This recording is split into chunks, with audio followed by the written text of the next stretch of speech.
پتھر کے بت کی طرح کھڑی تھی۔ اس کے دوپٹے اور شلوار پر خون کے چھینٹے تھے۔ اس سے پوچھا کہ یہ کیا معاملہ ہے؟ وہ نہیں بولی۔ ذرا تسلی دلاسا دیا تو اس کے منہ سے آہستہ سے نکلا، تم مجھے پولیس کے حوالے کرو گے؟ پولیس مجھے پھانسی دے گی؟ میں نے پوچھا کہ اس آدمی کو کس نے مارا ہے؟ اس نے کہا میں نے اسے چھری سے مارا ہے۔ میں نے ماچس جلا کر دیکھ لیا تھا کہ لڑکی جوان اور خوبصورت ہے اور اس کے ہوش اڑے ہوئے ہیں۔ قتل تو جابر مرد بھی ہضم نہیں کر سکتے۔ میں نے اس سے یہ نہیں پوچھا کہ اس نے اسے قتل کیوں کیا ہے، میں نے صرف یہ پوچھا کہ تم اس کوٹھی میں رہتی ہو؟ اس نے کہا نہیں، میں شہر میں رہتی ہوں۔ اس کی دکھتی رگ پکڑ کر میں نے کہا یہاں کھڑی مت رہو ورنہ پولیس پکڑ کر لے جائے گی، آؤ ہمارے ساتھ، ہم تمہیں شہر کے باہر سے گھر پہنچا دیں گے۔ وہ سخت خوفزدہ تھی۔ میں جانتا تھا کہ قتل کر کے قاتل کی اندر سے کیا حالت ہو جاتی ہے۔ یہ تو نوجوان لڑکی تھی۔ وہ خاموشی سے ہمارے ساتھ چل پڑی۔ میں نے اس کی قیمت کا اندازہ کر لیا تھا۔ وہ اس امید پر ہمارے ساتھ ہو گئی تھی کہ ہم اسے باہر سے اور اندھیرے میں گھر پہنچا دیں گے۔ وہ ہم دونوں کے درمیان چلتی رہی۔ ہم نے اس سے کوئی بات نہیں پوچھی اور نہ اس نے کوئی بات کی۔ ہم اسے شہر سے دور ویران علاقے میں لے گئے۔ ایک جگہ وہ اچانک رک گئی اور بولی تم مجھے کہاں لے جا رہے ہو؟ میرا گھر ادھر تو نہیں۔ میں نے اسے کہا کہ گھبراؤ نہیں، ہم تمہیں پولیس سے بچانے کی ترکیب کر رہے ہیں۔ مگر اس کا دماغ ٹھکانے پر آ چکا تھا۔ اسے شک ہو گیا تھا کہ ہم اسے کہیں اور لے جا رہے ہیں۔ اس نے ہمارے ساتھ جانے سے انکار کر دیا۔ میں نے اسے بہت فریب دیے لیکن وہ نہ مانی۔ میں نے اس کا بازو پکڑ کر کھینچا تو وہ بیٹھ گئی۔ مجھے زبردستی کرنی پڑی۔ اسے اٹھانے لگا تو وہ جھاڑی پر لیٹ گئی۔ ہم دونوں نے اسے کھڑا کیا اور گھسیٹنے اور دھکیلنے لگے۔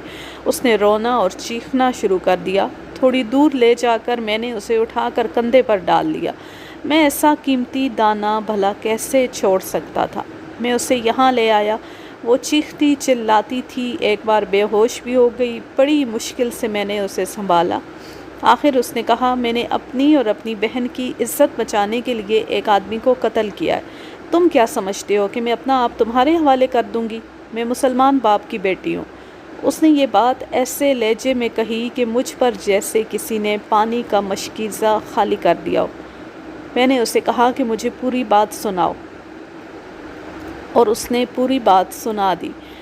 بلے نے مجھے وہی کہانی سنائی جو میں اس لڑکی کی بڑی بہن سے اور اس کے خاوند اور بیگی سے سن چکا تھا۔ لڑکی مقتول کو اس کوٹھی تک کس طرح لائی اور اسے قتل کس طرح کیا، آگے چل کر لڑکی کی زبانی سناؤں گا۔ پہلے بلے وارداتگی کی بات مکمل کر لوں۔ اس نے کہا لڑکی نے کہا کہ ہم دو بہنیں، بھائی کوئی نہیں، باپ بوڑھا ہے، اس لیے ایک ہنڈے نے اتنی ڈھٹائی سے ہمیں پھانسنے کے جتن کیے، میری بہن کو اجاڑ دیا اور مجھے اجاڑنے کی دھمکی دی، اور میرے بہنوئی نے اس شے پر میری بہن کو میکے بٹھا دیا کہ ہمارا کوئی بھائی نہیں۔ میں اپنی بڑی بہن کا بھائی بن گئی۔ لڑکی کے ان الفاظ نے، اس کی غیرت مندی اور دلیری نے مجھے انسان بنا دیا۔ 41 سال کی عمر میں پہلی بار میں نے اپنے آپ پر لعنت بھیجی اور اپنے آپ سے کہا او بلے، شرم کر۔ کیا تو اس غیرت مند لڑکی پر جبر کر کے فخر کرے گا جس کا کوئی بھائی نہیں؟ اللہ گواہ دروغا جی، میں نے لڑکی کے سر پر ہاتھ رکھ کر کہا سن بچی، یہ بلا ڈکیت آج سے تیرا بھائی ہے، یہ گناہگار تیرا باپ ہے، تو میرے قبضے میں نہیں، میری پناہ میں ہے، تیرا جسم مجھ پر حرام ہے، مجھ پر بھروسہ کر اور مجھے سوچنے دے کہ تجھے پولیس سے کیسے بچاؤں۔ لڑکی پھر بھی ڈری ہوئی تھی۔ میں نے اس کا ڈر دور کر دیا۔ میری 2 بیویاں، ایک کے ساتھ نکاح پڑھوایا تھا اور دوسری بے نکاحی رکھی ہوئی ہے، دونوں میری غلام ہیں۔ انہیں لڑکی کی ساری بات سنا کر لڑکی ان کے حوالے کر دی۔ انہوں نے لڑکی کو نہلا دھلا کر اسے اپنے سینے سے لگا لیا۔ میرے لیے آسان طریقہ یہ تھا کہ رات کے وقت لڑکی کو اس کے گھر چھوڑ آتا، لیکن پتہ چلا کہ لڑکی کا دوپٹہ کہیں رہ گیا ہے اور ایک سینڈل بھی کہیں رہ گیا ہے، اور اس نے بتایا کہ چھری کوٹھی میں رہ گئی ہے، تو میں نے لڑکی کو گھر لے جانے کا ارادہ بدل دیا۔ مجھے اچھی طرح معلوم ہے کہ پولیس انہی چیزوں سے سراغ لگایا کرتی ہے۔ اگر کوئی اور تھانے دار ہوتا تو میں فکر نہ کرتا۔ آپ کے متعلق مجھے پتہ چلا تھا کہ آپ کی تفتیش سے کوئی بچ نہیں سکتا۔ میں خود کئی بار ایسی چیزوں سے پکڑا گیا ہوں۔ میں نے لڑکی کی کلائی دیکھی، اس میں 2 چوڑیاں تھیں اور کلائی زخمی تھی۔ میں نے پوچھا چوڑیاں کتنی تھیں؟ اس نے بتایا کہ 5 تھیں، باقی جائے واردات پر ٹوٹی ہوں گی یا جب راستے میں ہم نے اسے گھسیٹا تھا۔ میں نے سوچا کہ بہت برا ہوا۔ میں نے لڑکی کو سمجھایا کہ مجھے تفتیش کا رخ دیکھنے دو اور کچھ دن انتظار کرو۔ مجھے کچھ سمجھ نہیں آ رہی تھی کہ آپ کیا کر رہے ہیں۔ بہت کوشش کی کہ آپ کی تفتیش کا رخ معلوم ہو جائے مگر کچھ پتہ نہ چلا۔ لڑکی کو یہ غم کھائے جا رہا تھا کہ اس کے والدین اور بہن بہت پریشان ہوں گے۔ اس معاملے میں اس کی کوئی مدد نہیں کر سکتا تھا۔ میں نے اسے یہ کہہ کر تسلی دی کہ قتل جیسے سنگین جرم کی سزا سے بچنے کے لیے کوئی ایک دکھ تو جھیلنا ہی پڑے گا۔ میں تفتیش کا انتظار کر رہا تھا کہ آپ اچانک آ گئے اور میں نے مان لیا کہ آپ کے متعلق جو کچھ سنا تھا وہ بالکل صحیح ہے۔ اب میری وہ بات سنیں جو میں آپ کے دل میں ڈالنا چاہتا ہوں۔ تھوڑی دیر کے لیے بھول جائیں کہ آپ پولیس کے افسر ہیں۔ فرض کر لیں کہ آپ اس لڑکی کے باپ ہیں۔ فرض کر لیں آپ بوڑھے بھی ہیں اور شریف بھی، آپ کا کوئی بیٹا نہیں۔ آپ کسی ہنڈے کے منہ نہیں آ سکتے۔ آپ کی بیٹی کے ساتھ کوئی ہنڈا یہی سلوک کرتا ہے جو اس لڑکی کے ساتھ ہوا اور لڑکی اس ہنڈے کو قتل کر کے آپ کے پاس آ جاتی ہے، کیا آپ اپنی بیٹی کو پولیس کے حوالے کر دیں گے؟ مجھے سوچ کر جواب دینے کی ضرورت نہیں تھی۔ لڑکی نے جسے قتل کیا تھا وہ بدکار تھا، ہنڈا تھا، شریف لڑکیوں کی زندگی تباہ کرنے کا گناہگار تھا۔ لڑکی نے اسے قتل کر کے میری روح کو بھی خوش کر دیا تھا، مگر میری ایک مجبوری یہ تھی کہ میں پولیس انسپکٹر تھا جس کی نظر میں لڑکی کا جرم یہ تھا کہ اس نے قانون اپنے ہاتھ میں لیا تھا۔ میرا فرض یہ تھا کہ قاتل کو گرفتار کروں، استغاثہ تیار کروں اور عدالت میں پیش کروں۔ یہ کام عدالت کا ہے کہ وہ ثابت کرے کہ قاتل نے اشتعال کے زیر اثر قتل کیا ہے یا وہ قتل سے منکر ہی ہو جائے۔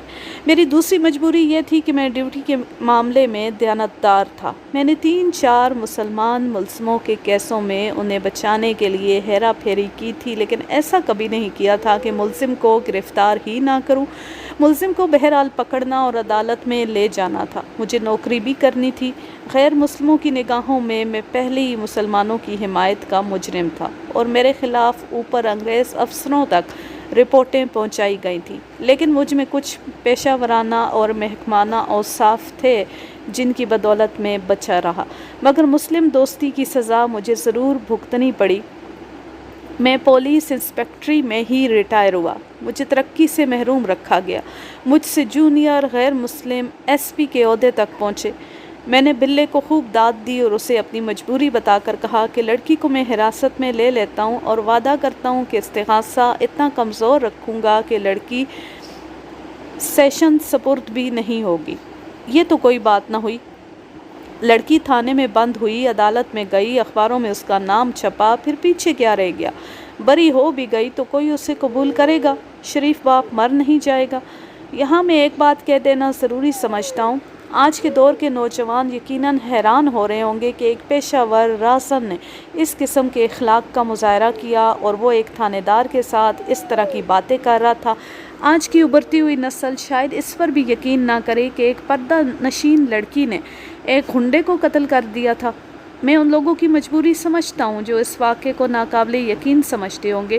یہ لوگ اس دور میں پیدا ہوئے ہیں جس میں فیشن اور جنسیت کا اتنا غلبہ ہو گیا ہے کہ عزت اور غیرت پرانے زمانے کی بیہودہ چیزوں میں شامل ہو گئی ہیں۔ میری عمر کے لوگ جانتے ہیں کہ آج سے 30-35 سال پہلے پیشہ ور ڈاکوؤں اور رہزنوں میں بھی رکھ رکھاؤ اور خلوص تھا۔ ڈکیتی اور رہزنی کو پیشہ سمجھتے اور جہاں اشیاء کی ضرورت پڑتی وہ جان کی بازی تک جہاں ایثار کی ضرورت پڑتی وہ جان کی بازی تک لگا دیتے تھے۔ زبان کے پکے اور دوستی میں کوئی ہیرا پھیری نہیں کرتے تھے۔ آج کل کے زمانے میں جہاں مذہب کے پردے میں جھوٹ، سیاست کے پردے میں جھوٹ، تعلیم کے پردے میں جھوٹ، اپنے پرائے سے جھوٹ، گھر گھر گلی گلی جھوٹ، دغا اور مکر و فریب ہے، وہاں لوگ کیسے یقین کریں گے کہ ہمارے وقتوں میں ڈاکو بھی سچ پر قربان ہو جایا کرتے تھے۔ آج میں وہ باپ اور بھائی دیکھ رہا ہوں جو اپنی بیٹیوں اور بہنوں کو نئے فیشن میں نیم اریاں کر کے ان کا تعارف اپنے افسروں سے کراتے اور ان کی نمائش کر کے فخر کرتے ہیں کہ وہ ماڈرن ہیں۔ میں وہ راسن دکھا رہا ہوں جو ایک پردہ دار لڑکی کی عزت کی خاطر اپنی جان پیش کر رہا تھا۔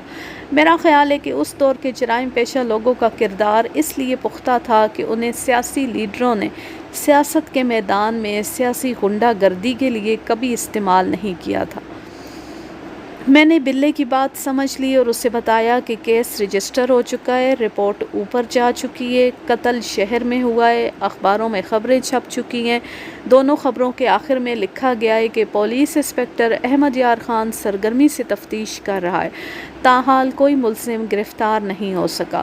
اس دور میں آج کی طرح قتل کی وارداتوں کی بھرمار نہیں تھی۔ کہیں قتل کی واردات ہوتی تھی تو سارے ملک کو خبر ہو جاتی تھی۔ میں نے بلے کو یہ بھی بتایا کہ میں غیر مسلموں میں نوکری کر رہا ہوں، میرا ASI ہندو ہے۔ بلا شاید میری بات سمجھ گیا، گہری سوچ میں پڑ گیا، پھر بولا، میرا آپ پر کوئی زور نہیں، میں مجرم ہوں، آپ دروغہ ہیں۔ قتل کا ملزم میرے گھر میں ہے، آپ کے ساتھ پولیس کی نفری ہے۔ اگر آپ لڑکی کو زبردستی لے جائیں گے تو میں مقابلہ کروں گا، میں مارا جاؤں گا۔ شاید آپ بھی مارے جائیں لیکن ساری پولیس نہیں ماری جائے گی، لڑکی کو پولیس ضرور لے جائے گی۔ میں خوش تھا کہ مسلمان دروغہ غیرت میں آ جائے گا۔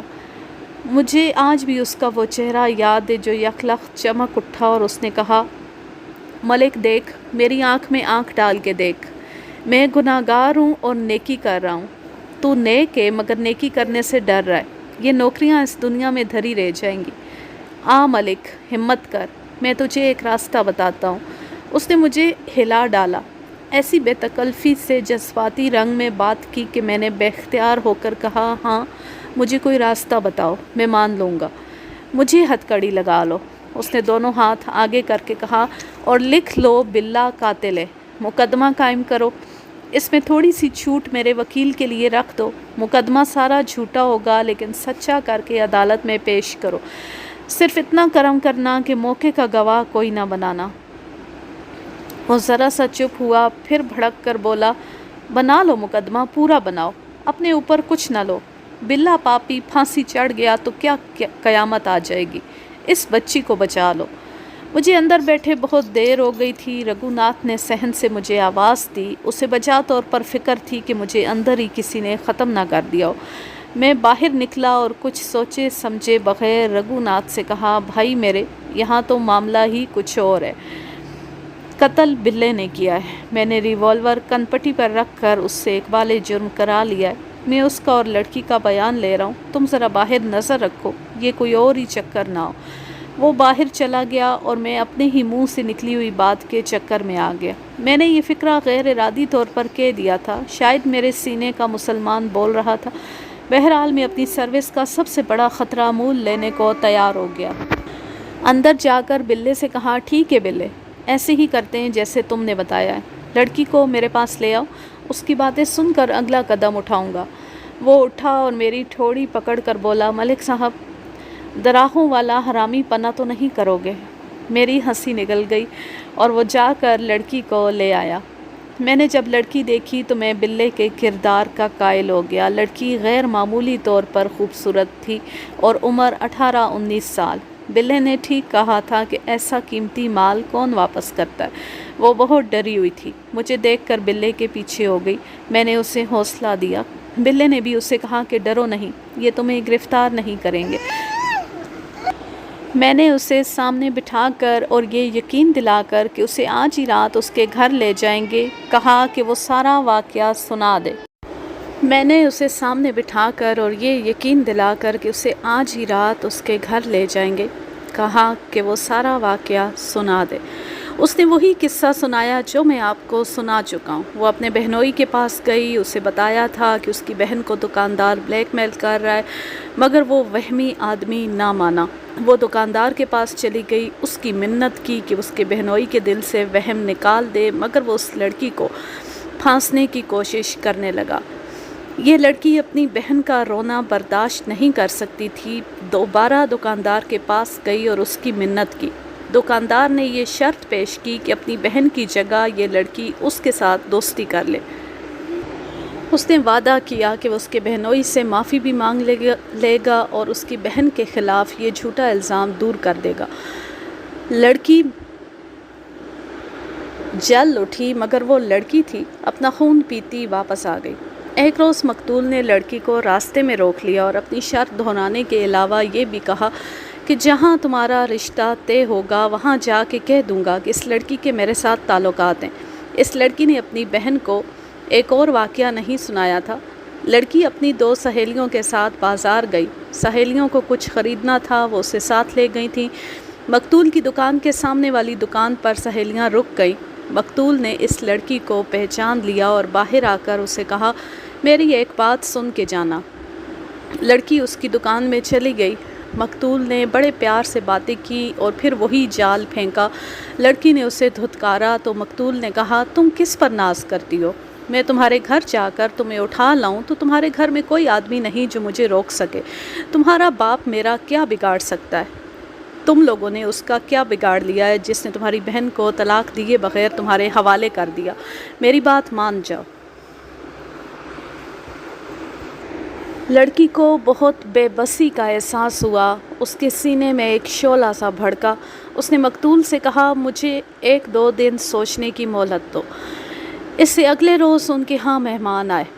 لڑکی پر پاگل پن کا دورہ پڑ چکا تھا۔ اس نے طے کر لیا تھا کہ اس غنڈے کو یہ بتاؤں گی کہ جن بہنوں کے بھائی نہیں ہوتے وہ اپنی عزت مردوں کی طرح بچا سکتی ہیں۔ اس نے اپنے باپ کو چھری سے مرغی ذبح کرتے دیکھا تو اس نے فیصلہ کر لیا کہ اسے کیا کرنا ہے۔ جیسا کہ اس کی بہن نے مجھے بتایا تھا کہ اس پر خاموشی سی طاری ہو گئی تھی اور وہ ہر لمحہ یہی سوچتی رہی کہ کہاں اور کس طرح انتقام لے۔ اس نے اپنے انجام کے متعلق بالکل نہیں سوچا۔ اس کے دماغ پر خون سوار ہو گیا تھا۔ اگر وہ کسی کے ساتھ اس سلسلے میں بات کر لیتی تو اس ارادے سے باز آ جاتی۔ اس کے ذہن میں لاوا پکتا رہا اور ایک روز وہ کسی سہیلی کے گھر جانے کا بہانہ کر کے مقتول کی دکان پر چلی گئی۔ اسے کہا کہ میں تمہارے ساتھ دوستی کر لوں گی لیکن قسم کھاؤ کہ تم میرے بہنوئی کے دل سے میری بہن کے خلاف غلط فہمی دور کر دو گے۔ اس نے 1 کے بجائے 10 قسمیں کھائیں اور اسی وقت اسے ایک ہوٹل کے کمرے میں لے جانے کے لیے تیار ہو گیا۔ لڑکی نے وہاں جانے سے انکار کر دیا۔ مقتول نے اسے 2 اور جگہ بتائیں۔ لڑکی نے جو سوچ رکھا تھا اس کے مطابق یہ جگہ بھی موزوں نہیں تھی۔ آخر مقتول نے اسے بتایا کہ شہر سے باہر ایک کوٹھی خالی پڑی ہے لیکن وہ صرف رات کے لیے موزوں ہے۔ لڑکی نے اس سے اس کوٹھی کے متعلق بہت کچھ پوچھا اور طے پایا کہ لڑکی شام کے بعد ایک جگہ پہنچ جائے گی۔ مقتول اسے کوٹھی تک لے جائے گا۔ رات 8:30 اور 9 بجے کے درمیان لڑکی نے باورچی خانے سے چھری اٹھائی اور شلوار کی ناف میں اڑس لی۔ وہ گھر والوں سے چوری بھرکے کے بغیر گھر سے نکل گئی۔ لڑکی نے ان الفاظ میں بیان دیا، اس وقت وہ وقت یاد کرتی ہوں تو میرا دل کانپ جاتا ہے، لیکن اس وقت میرے دل میں کوئی ڈر نہیں تھا۔ مجھے ایسے لگ رہا تھا جیسے اس دنیا میں ایک وہ بدبخت دکاندار ہے اور دوسری میں ہوں، اور مجھے اس آدمی کو ختم کرنا ہے تاکہ دنیا میں اکیلی رہ جاؤں۔ میں جب بازار سے گزری تو دکانیں بند ہو چکی تھیں یا بند ہو رہی تھیں۔ میں مردوں کے درمیان چلی جا رہی تھی۔ مجھے ذرا بھر احساس نہیں تھا کہ میں پردہ کرنے والی لڑکی ہوں، اور نہ مجھے یہ خطرہ تھا کہ میں کہاں جا رہی ہوں اور کیا کرنے جا رہی ہوں۔ آج سوچتی ہوں کہ وہ اپنے ساتھ 1-2 دوستوں کو بھی لے آتا تو میرا کیا حشر ہوتا۔ میں نے کچھ بھی نہیں سوچا، جو کرنا تھا وہ میں سوچ چکی تھی۔